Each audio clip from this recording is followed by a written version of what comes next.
How to prevent and fight lawn diseases. Tips and tricks. Hey guys, I'm Steve from Trim That Weed, and today we're going to be exploring ways to prevent and fight lawn diseases. Watch until the end of the video for important organic tips to get rid of lawn diseases without spending a dime. Lawn diseases take a wide variety of forms that cause your backyard to become an eyesore. You may have threads, large brown patches, or rings. The moment these fungal diseases hit your lawn, they may be quite hard to stop if you don't have the right information to combat them. Disease-causing fungi are present in almost all soil types, and there's no way to avoid them. Some may be lurking underneath, waiting for the perfect moment to sprout out and cause havoc to your lawn. It is very common to confuse fungus with turf pests like sod webworms, chinch bugs, and grubs, as they damage your turf in the same way as various lawn diseases. It's not easy to narrow down to one specific problem when handling lawn fungus diseases, as it can be a combination of various things, like overwatering or using the wrong type of fertilizer. Causes for fungal lawn diseases. The first thing you need to know is that your lawn naturally has fungi and some spores. Some of these are harmless, while others can cause some serious damage to your lawn. Certain weather conditions can promote various fungi diseases. For example, excessive rain and drought will put considerable stress to your grass, hindering its proper growth. Other common causes for lawn fungi diseases include improper mowing, like doing it too low, planting the wrong grass type for your lawn, compacted soil, using too much fertilizer or the wrong type, overwatering. What to look out for? To identify the fungal diseases, you need to know what you are looking for. For the lawn grass, the problem is symbolized with some form of discoloration of the grass to having mushroom outgrowths. During warm seasons, you will have more challenges with fungal problems than other seasons, like during cold weather. The type of fungal treatment will be dependent on your observations. You can choose to go with various fungicides like Patch Pro or use various organic materials. Common fungal lawn diseases. The next thing you need to know is how to identify lawn fungal diseases. This will call for careful inspection of patches of grass that have fungus on them.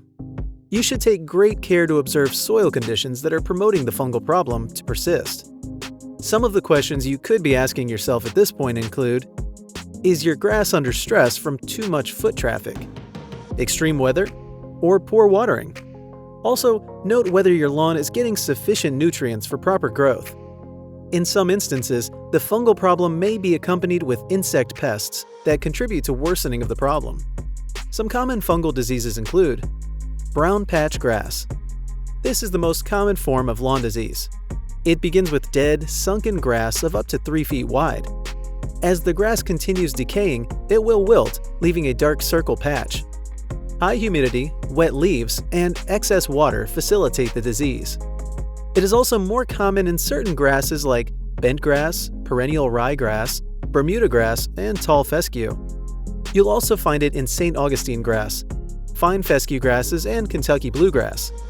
Certain weather conditions also promote the disease like fall and spring or during warm to hot weather conditions. Dollar spot. These tend to spring up when the dew is heavy and nights are cool. They can also be caused by under-fertilizing and excessive moisture. On your grass, the condition looks like silver dollar-sized circles that can raise up to 6 inches long. Some types of grasses like bentgrass, fine fescue, tall fescue, Kentucky bluegrass, and centipede grass lawn are more susceptible to this disease than others. Gray leaf spot lawn disease. This appears as irregular small patches that grow and join together to form even bigger patches. On the grass, you'll notice small, bleached-out spots with edges having a dark brown color. When wet, they will turn into a fuzzy gray color. This fungal disease will affect your tall fescue grasses and perennial ryegrass. Causes for this disease include overwatering, poor air circulation, and over-fertilizing. Snow mold disease. This is evidenced by small circular pinkish spots that have the potential of spreading to up to 1 foot. When the grass blades are water-soaked, they will have a red-brown color.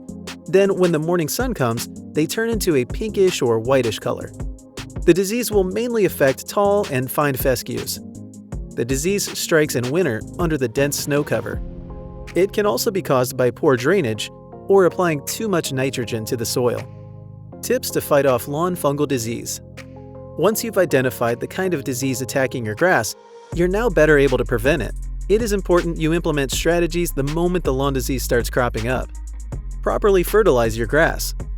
Fertilizer is crucial for proper grass growth, as it supplies the necessary nutrients to the grass like nitrogen. When you under-fertilize your grass, you cause it to be undernourished, and this promotes stunted growth. The right pH. Grass requires a slightly acidic soil for proper growth. This is the kind of soil with a pH of 6.0 to 7.0. To keep your soil in steady state of growth, you need to test the soil pH regularly and make adjustments to retain the optimum pH. Watering your lawn. Grass needs regular watering for it to grow well. It is recommended you water your lawn early in the morning when cases of evaporation are low. While grass needs water, overwatering can cause some serious problems and promote fungal growth. It is therefore recommended that you do the watering 1 or 2 times a week. This will help develop deep root growth that is drought resistant. You can adjust your watering schedule to reflect the weather patterns, drought, or excessive rainfall. On watering, give your lawn around 1 inch of water per week. This allows the water to go deep into the soil. Go organic. While fertilizer is great for providing the right amount of nutrients needed for proper lawn growth, it is wise to go organic.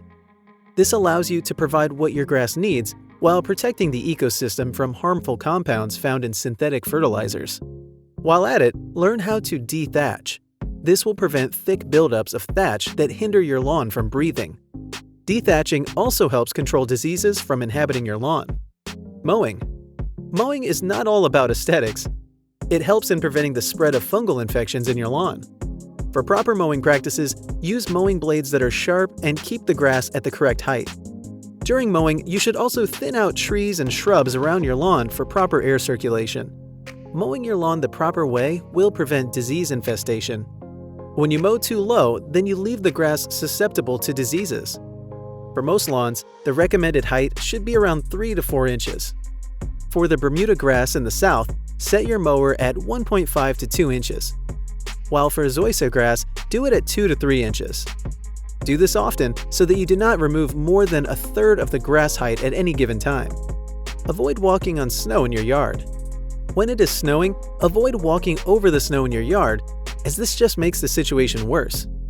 Heavy snow layers, when stepped on, become compact, and this allows mold to grow underneath. Treatment of fungi. You can treat existing fungi in 2 ways: organic or through fungicides. Some organic treatments you can try out include compost tea, neem oil, and weak baking soda. This will come in handy for those areas where you have small patches of fungus. You can also purchase synthetic fungicides to curb further expansion of the fungi. Fungicides won't help your grass grow again, but they help keep the fungi in check. How do you eliminate fungal diseases from your lawn? Is there a fungicide that you prefer that we should check out? Tell us your thoughts in the comments section below. Also, if you enjoyed this video, give us a thumbs up and subscribe for more videos like these. See you on the next one.